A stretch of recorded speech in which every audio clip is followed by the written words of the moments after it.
बिस्मिल्लाहिर्रहमानिर्रहीम। अल्लाहु अकबर कबीरा वल्हम्दुलिल्लाहि कसीरा व सुबहानल्लाहि बुकरतम व असीला।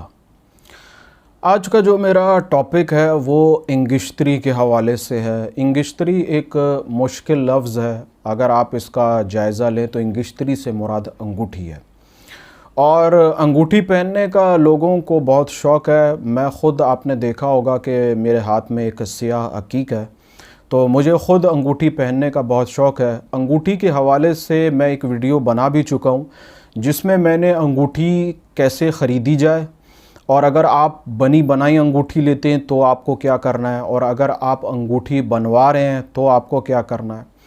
दूसरा, पत्थर की ख़ुराक क्या है, उस हवाले से भी मैंने उसमें ज़िक्र किया है कि आपको किस तरीके से पत्थर के बद असरात को ख़त्म करना होगा।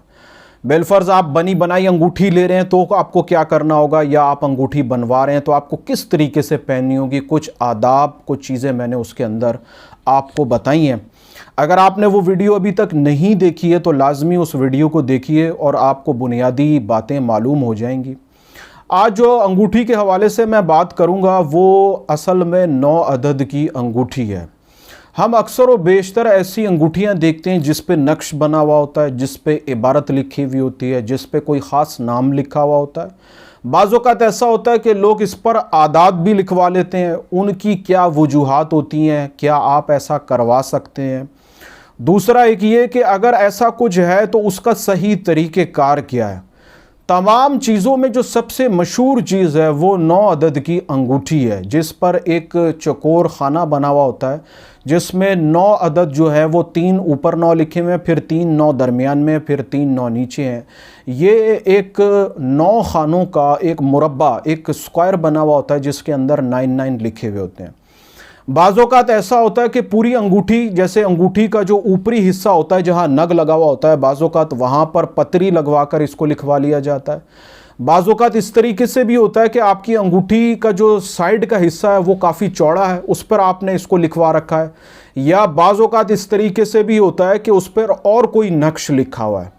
इल्मी एतबार से चीज़ों के अंदर असरात मौजूद होते हैं। 9 अदद की जो अंगूठी है, आज का टॉपिक रखने का दर हकीकत मकसद ही यही है कि 9 अदद की जो अंगूठी है अगर सही तरीके से इसको बना लिया जाए तो ये 9 अदद की अंगूठी आपकी ज़ाहिरी एतबार से भी आपको इसके अंदर बेहतरी महसूस होगी अपनी जिस्मानी सलाहियतों के अंदर। दूसरा, जो रूहानी सलाहियतों की तजवीद करना चाहते हैं, वो चाहते हैं कि हमारे अंदर रूहानी सलाहियतों की बेहतरी आ जाए या किस तरीके से हमारे अंदर रूहानी सलाहियतों की तरक्की होगी। आप इस तरीके से अंगूठी बनवा लीजिए, आपको बहुत फ़ायदा होगा, बहुत ज़्यादा फ़ायदा होगा। तो किस तरीके से बनवानी है, किस वक्त बनवानी है और कौन बनवा सकता है, इसकी कुछ बुनियादी वजाहत लेकर हाजिर हुआ हूँ, ताकि अगर कोई, जिस तरह बाज़ औक़ात ऐसा भी होता है कि बहुत सारे लोग 9 अदद की अंगूठियाँ बनाकर रख लेते हैं। रखने के बाद बाज़ लोग इसको, जैसे सुनार हजरात हैं, वो इनको बेचते भी रहते हैं। अक्सर व बेशतर अंगूठियाँ गलत बनी होती हैं। उनकी क्या गलतियाँ हैं वो भी मैं आपको बता दूंगा। दूसरा, इसमें एक अहम पहलू ये है, इसमें जो 9 अदद की अंगूठी बनाने का जो सबसे बेहतर तरीका है वो है वक्त। किस वक्त पे उसको बनाया गया है, असल चीज़ वो है। ऐसा नहीं है कि आप इसे सुबह शाम किसी भी वक्त बना लें या जब मूड हुआ तब बना ली, ऐसा हरगिज़ नहीं है। कुदरत ने वक्त को मुकर्रर किया है, आपकी ज़िंदगी का वक्त मुकर्रर है, सुबह और शाम का वक्त मुकर्रर है, आपके लिए खुशी और गम का वक्त मुकर्रर है, आपके लिए उरूज व ज़वाल का वक्त मुकर्रर है। हर चीज़ का एक वक्त मुकर्रर किया गया है। जिस तरीके से कहते हैं कि ज़िंदगी का ये जो साल आपका गुज़र रहा है ये आपके लिए सबसे खुशबख्त साल है, गुड लक साल है। इसके अंदर जो फ़ैसले करेंगे उसका जो फल है, उसका जो सिला है, उसके जो असरात हैं वो आपको ज़िंदगी भर मयस्सर आएंगे। इसी तरीके से वक्त ख़राब चल रहा है और फिर आपने उसमें मज़ीद ऐसे फ़ैसले कर लिए जो आपके लिए मज़ीद मुसीबत का बाइस बन गए। वक्त की बड़ी कदर है, वक्त की बड़ी अहमियत है। इल्मुल आदाद के अंदर जो अदद हैं वो सिर्फ़ 1 से लेकर 9 तक हैं। अगर आप नंबरोलॉजी से वाबस्ता हैं तो आप मेरी बातों को अच्छे तरीके से समझ जाएंगे और बिलफर्ज अगर आप इल्मुल आदाद नहीं जानते हैं तो भी मैं बेहतर कोशिश करूंगा आपको समझाने की। देखिए, इल्मुल आदाद के अंदर एक लॉ है जिसको कहते हैं मुफरद करना। मुफरद करने से मुराद ये है कि कितनी बड़ी वैल्यू क्यों ना हो, आप वैल्यू को वैल्यू में प्लस कर लें। मिसाल के तौर पर मैं आपको मिसाल दे देता हूँ। इल्मुल आदाद के अंदर 1 से लेकर 9 तक के अदद हैं, 10 है ही नहीं, 11 है ही नहीं, 12 है ही नहीं, सिर्फ 1 से लेकर 9 तक हैं। बाकी जितनी बड़ी वैल्यू है वो सब 1 से लेकर 9 के अंदर ही आ जाती है। मसलन मिसाल के तौर पर जैसे ही कोई वैल्यू सिंगल के बजाय डबल होगी, ट्रिपल होगी या बढ़ती चली जाएगी, आप वैल्यू को वैल्यू में प्लस कर लें। किस तरीके से? मिसाल के तौर पर 11, इल्मुल आदाद में 11 नहीं होता, बल्कि आप 11 को 1 + 1 करेंगे तो ये हो जाएगा 2। 11 के अंदर 2 पोशीदा है। इसी तरीके से अगर बिलफर्ज आप कहते हैं जी 15 कैसे आएगा, तो 15 इस तरीके से आएगा कि 15 का 1 और 15 का 5 इन दोनों को आपस में प्लस करेंगे तो ये हो जाएगा 6। इस तरीके से आप एक्सपेरिमेंट कर लें। पूरी कोई बड़ी से बड़ी वैल्यू जब आप तमाम डिजिट्स को आपस में प्लस करेंगे तो वो एक सिंगल डिजिट आ जाएगा। अच्छा, बिलफर्ज ऐसी वैल्यू है जिसको प्लस करने के बाद 24 बन रहा है। बिलफर्ज मैं आपको मिसाल दे रहा हूं, एक वैल्यू ऐसी है जिसको आपने बिलफर्ज आपने उस सब वैल्यूज सब डिजिट्स को आपस में प्लस किया, प्लस करने के बाद वो बनता है 24, तो आप फिर 24 को भी आपस में प्लस कर लें तो वो बन जाएगा 6। तो इस तरीके से कितनी ही बड़ी वैल्यू क्यों ना हो, जब वो आपस में प्लस होती चली जाएगी तो सिर्फ एक ही डिजिट बचेगा, वो 1 से लेकर 9 के दरमियान होगा। इस कानून को इल्मुल आदाद के अंदर जो है वो मुफरद करना कहते हैं। अदद किस्मत जिसको हम लकी नंबर कहते हैं वो भी इसी तरीके से निकाला जाता है। इसी तरीके से आपका शख्सियत नंबर है, आपकी ज़िंदगी का नंबर है, आपका तारीख़ पैदाइश नंबर है, आपके गिर्द नंबर्स ही नंबर्स हैं। तो मौजू नंबर्स नहीं है, मौजू 9 की जो आपका डिजिट 9 है उसकी वैल्यू बताना है, तो तमाम डिजिट्स में जो सबसे बड़ा डिजिट है वो 9 है, 9 के अलावा कुछ नहीं है। तो 9 अदद जो है वो गालिब है तमाम आदाद पर। 9 अदद की अंगूठी के हवाले से बेशुमार किस्म की रिवायात भी और इल्मुल हुरूफ के ज़रिए भी लोग चीज़ों को साबित करते हैं। मैं ये नहीं कहूँगा कि वो गलत हैं। एक चीज़ के अंदर इल्म के समंदर मौजूद हैं। आपने इस किनारे से देखा, किसी ने उस किनारे से देखा, किसी ने गहराई में जाके देखा, किसी ने ऊपर से देखा। तो हर बंदे का जो मुशाहिदा है वो अलग है, लेकिन मैं कहूँगा किसी का मुशाहिदा गलत नहीं है इल्म की रूह से। तो अदद 9 तमाम आदाद में, तमाम नंबर्स में सबसे बड़ा नंबर्स है और इस नंबर के अंदर ये पावर मौजूद है कि ये आपको बेहतरीन क़ुव्वत इरादी अता करता है, ये बेहतरीन आपकी शख्सियत की तरबियत करता है, ये बेहतरीन आपको मजबूत कर देता है। ज़ाहिरी एतबार से भी और रूहानी एतबार से भी ये ज़बरदस्त आपको पावर अता करता है। रूहानी एतबार से किस तरीके से होगा? रूहानी एतबार से इस तरीके से होगा कि ये डिजिट आपकी रूह पर असरअंदाज होगा, आपकी रूह को मजबूत करेगा, आप बीमारियों से, परेशानियों से, मुश्किल हालात से बचना शुरू हो जाएंगे। आपको अपनी ज़ात के अंदर बेहतरी महसूस होगी और आप मुश्किलात का जो सामना है वो बेहतर अंदाज से कर सकेंगे। मिसाल के तौर पर हर मुश्किल को हल करने का कोई ना कोई रास्ता मौजूद होता है। अब परेशानी के आलम में हमें वो रास्ता नज़र नहीं आ रहा होता कि हम इसको कैसे हल करें। अब ये 9 का अदद क्या करेगा? ये आपको आइडिया देगा, ये आपको बताएगा कि ये मसला ऐसे नहीं ऐसे हल होगा, और जब आप उस तरीके से हल करेंगे तो वो मसला हल हो जाएगा। अब दूसरे ये देख रहे होंगे कि ये परेशानी तो ऐसे थी जिसे हम हल कर ही नहीं सकते थे, इस बंदे ने आकर इस मसले को ऐसे करके हल कर दिया और वाकई वो मसला हल हो गया। तो इस तरीके से आपको 9 की वो एनर्जी मिल जाएगी जिससे आप मुश्किलात का मुकाबला कर सकेंगे, ज़ाहिरी एतबार से भी और रूहानी एतबार से भी। तो 9 अदद की पावर आपको जो है वो हासिल हो जाएगी। ये एक मुख्तसर सी इसकी वजाहत थी। तो अब चलते हैं कि ये किस वक्त बनाया जाए। तो देखिए, जिस तरीके से मैंने इब्तदा में कहा कि हर चीज़ का एक वक्त मुकर्रर है, 9 अदद को जो मैं वाबस्ता करता हूँ, वैसे तो इसका ताल्लुक़ जो है वो सितारा ज़हल से है, लेकिन मैं आपको इसको लिंक करूँगा। अगर आप ये अंगूठी बनाना चाह रहे हैं तो इसका ताल्लुक़ चाँद से होगा। मतलब चाँद का एक ख़ास वक्त है, जब वो वक्त मैसर आएगा तब आप इस अंगूठी को बनाएंगे तो फ़ायदा होगा। अगर अदरवाइज़ अगर आप इसको ऐसे ही किसी वक्त में बना लेंगे तो कुदरती तौर पर कोई वक्त ऐसा आपको मिल गया कि कुदरती तौर पे आपने वो बना ली और आपको उसका फ़ायदा हो गया, वो एक अलग बात है। लेकिन अगर आप इस पर तहकीक करें, इस पर गौर व फिक्र इख्तियार करें, तो ये चाँद में एक मंजिल आती है, मंजिल कह लें या एक वक्त कह लें, जिसको इल्म नजूम के अंदर शर्फ़ शम्स कहते हैं। तमाम सितारों के अंदर चाँद समेत शर्फ़ का एक वक्त आता है जिसके अंदर वो सितारा अपने उरूज पर होता है, अपनी बुलंदी पर होता है।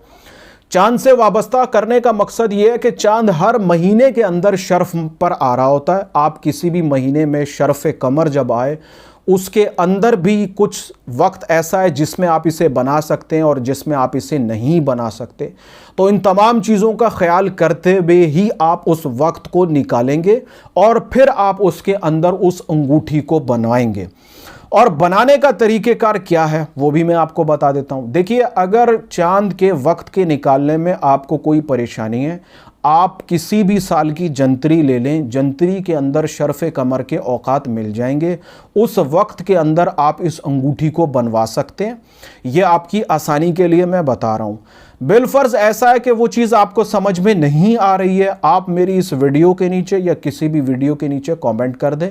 मैं आपको शर्फ़ कमर का वक्त बता दूंगा कि इस वक्त से इस वक्त के दौरान आप इस अंगूठी को बनवा सकते हैं। ठीक हो गया। अच्छा, अब आते हैं कि इस अंगूठी के अंदर आपको किन बातों का ख्याल करना है। देखिए, आप जब सुनार के पास जाएंगे और उसको बताएंगे कि मुझे 9 अदद की अंगूठी बनवानी है, तो वो आपको इसका आसान तरीका बताएगा कि सुनार क्या करते हैं। चांदी का एक पतरा लिया, इनके पास चांदी की तारें मौजूद होती हैं, ये तारों को मोड़कर एक चौकोर डब्बा बनाएंगे, उसको पतरे पे चिपका देंगे। इसी तरीके से उसके अंदर तारों से खाने बनाएंगे और फिर इसी तरीके से तार को मोड़कर 9 का हिंसा बनाएंगे और उसको उसमें चिपका देंगे। अगर ये तरीका है तो मैं कहूँगा ये तरीका गलत है, इससे आपको कोई फ़ायदा नहीं होगा। असल तरीक़ेकार ये है कि आप चांदी का एक पतरा ले लीजिए, सुनार को कहिए कि आप पतरा लेंगे, जिस तरीके से तराशा जाता है उस तरीके से आप चांदी को तराशेंगे, पतरे को तराश कर उसके ऊपर एक चौकोर डब्बा बनाएंगे। इसी तरीके से उसके अंदर खाने बनाएंगे तराश के, और उसी तरीके से तराश के आपने उसके अंदर हिंसे बनाने हैं। अगर आपने चांदी को तराशा नहीं बल्कि उसके ऊपर तारों के जरिए चिपकवा लिया, बना बनाया डब्बा बना दिया, तो फिर इस अमल का आपको कोई फ़ायदा नहीं होगा। बातें बाज़ औक़ात ऐसा होता है कि लोग जो है ना क्या करते हैं, एक सांचा बनवा लेते हैं 9 अदद का, उस पे चीज़ें उभरी हुई होती हैं, उसके अंदर चांदी डलवाते हैं। जब वो चांदी ठंडी हो जाती है तो ऊपर चकोर डब्बा लाइन का और हिंसे बाहर की तरफ निकले हुए नज़र आ रहे होते हैं, जैसे सांचे में किया जाता है। वो तरीक़ेकार भी गलत है। आपको हर सूरत उस पतरी पर तरशवाना पड़ेगा, चाहे इंसान औजार से तराशे उसको, चाहे मशीन के ज़रिए तराशा जाए, लेकिन तराश के आपको डब्बा भी बनाना है, उसके अंदर हिंसे भी लिखवाने हैं। तरीक़ेकार असल जो है ये है। और शर्फ़ शम्स के अंदर और शर्फ़ कमर के अंदर जो वक्त होगा, उसी वक्त के अंदर इस काम को मुकम्मल करना होगा। इसकी तैयारी आप कबल अज़ वक्त पहले चीज़ें तैयार कर लें। जिस बंदे ने इसको बनाना है उसको अच्छी तरीके से समझा लें। ये तरीक़ेकार बताने का मकसद ये है कि मैंने अपने इस मुशाहिदे के अंदर कोई 2 या शायद 1 अंगूठी ऐसे देखी है जो तरीक़ेकार के एतबार से दुरुस्त बनाई गई है, वरना अक्सर व बेशतर जो चीज़ें हैं वो गलत नज़र आती हैं। इसमें जो सबसे बड़ी गलती क्या होती है वो भी मैं आपको बता दूं। जब डब्बा बनाया जाता है, कोई किनारा लाइन मिलने से रह ना जाए। अगर कोई किनारा रह गया तो समझ लें कि वो चीज़ गलत हो गई। किनारों का आपस में मिलना बहुत ज़रूरी है। इस वीडियो के आखिर में मैं आपको 9 अदद का नक्श भी दिखा दूंगा कि देखिए इस तरीके से आपने इस नक्श को जो है ना मुकम्मल तौर पर बनाना है। चाहे छोटा करके बनवा लें, चाहे अंगूठी के ऊपर नगीने वाले हिस्से पे बड़ी पतरी लगवाकर उस पर बनवा लें, वो आपकी मर्जी है। तो बुनियादी तौर पर जो गलतियां होती हैं कि वो लाइनें आपस में मिलने से रह गई, खाना मुकम्मल नहीं हुआ, वो नक्श आपका ज़ाया हो गया, वो अंगूठी पे लिखने वाला जो अमल है वो भी आपका ज़ाया हो गया। इस बात का आपको अच्छी तरीके से ख्याल करना है, कोई किनारा कोई नोक मिलने से रह ना जाए। इसी तरीके से आपने इस बात का ख्याल रखना है कि नक्श के अंदर जो आप 9 खाने बनाएंगे उन 9 खानों की लकीरें आपस में किनारों से मिलें। और दूसरी एक बात यह कि जब उसके दरमियान आप अदद तरशवाएंगे, उसको तराशा जाएगा तो वो ऊपर नीचे चारों तरफ से मिलने ना पाए। देखिए हिदायत बहुत हैं, अगर आप इन चीज़ों पर अमल करेंगे तो फ़ायदा होगा, नहीं करेंगे तो वो चीज़ इल्म की रूह से गलत साबित हो जाएगी। देखिए 9 अदद की आपने अंगूठी पहन तो ली, अब इस बात का ख्याल रखना है कि ऐसा ना हो कि आप इस 9 अदद की अंगूठी को पहनने के बाद आप अब जो दिल चाहे करें, ऐसा नहीं है। अब एक अदद ऐसा है जिसका नक्श आपने पहन रखा है, तो आपने अपने मुआमलात का ख्याल रखना है। कोशिश ये करनी है कि आपके हाथ से खैर व भलाई के काम हो। ऐसा नहीं है कि कोई गुनाहगार इंसान ऐसा है जो बुरे काम कर रहा है, बेईमानी कर रहा है, लोगों से उसकी ज़ात से लोगों को तकलीफ़ पहुंच रही है और जनाब उसने 9 अदद की अंगूठी बनवा ली है तो ये समझ रहा है कि जी खैर ही खैर है। ऐसा हरगिज़ नहीं है। अगर खैर के किसी अमल को आप इस तरीके से इस्तेमाल करेंगे तो ठीक है, दुनियावी एतबार से इसका फ़ायदा तो आपको होगा, लेकिन उखरवी तौर पर आपको इसका नुकसान होगा और इसका आपको जवाब देना होगा कि खैर के ऐसा काम करने के बाद आपने अपनी ज़िंदगी के अंदर क्या तब्दीली लाई। चैनल की डिस्क्रिप्शन में मेरे फेसबुक ग्रुप का लिंक मौजूद है, मैसेंजर पर आ जाइए। अगर आप मुझसे कुछ बात करना चाहते हैं तो मैसेंजर के ज़रिए आप मुझसे बात कर सकते हैं। अगर बिलफर्स आप कमेंट्स करना चाहते हैं कमेंट कर दें, जैसे ही मौका मिलेगा इंशाअल्लाह ताला ज़रूर मैं आपको उसका जवाब दूंगा। अल्लाह ताला की बारगाह में आजिज़ाना दुआ है, अल्लाह ताला हमें इन चीज़ों को समझने की तौफ़ीक़ अता फ़रमाए।